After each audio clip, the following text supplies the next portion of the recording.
L'ex-ministre Ali Benouari, 1000 milliards sont partis dans les toilettes.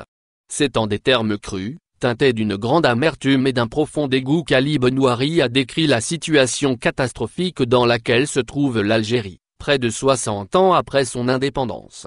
1000 milliards de dollars sont partis dans les toilettes, a-t-il regretté dans un entretien qu'il a accordé à la chaîne Al Magharibia. L'ancien ministre du Trésor dans le gouvernement de Sid Ahmed Ghazali a rappelé l'état dans lequel se trouvait le pays lorsqu'il avait été appelé en renfort comme conseiller auprès du ministre des Finances de l'époque.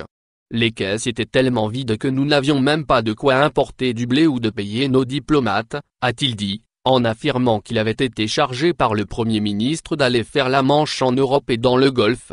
Quand j'ai rencontré Jacques Delors, alors président de la Commission européenne, il m'avait fait part de sa sympathie pour l'Algérie et m'avait informé que l'Italie, l'Espagne et le Portugal étaient disposés à nous aider, mais que l'Allemagne et la Hollande s'y opposaient. L'ancien ministre s'est alors rendu dans ces deux pays pour tenter de les convaincre de revenir sur leurs décisions. Ali Benouari a notamment dénoncé l'attitude du gouvernement français sous la houlette du président socialiste François Mitterrand, qui avait pris les Algériens de haut en voulant imposer ses conditions suite à une demande formulée par l'Algérie. Pierre Bérégovoy nous avait répondu que la France ne pouvait pas nous octroyer le 1,5 million de francs français que nous avions demandé sous forme de prêt mais en tant que crédit pour l'achat de blé, de véhicules Renault et autres produits fabriqués en France, a fait savoir le candidat à la présidentielle de 2014 qui a répondu au ministre français, non sans ironie, que la France ne pouvait pas faire moins que la Belgique et le Koweït.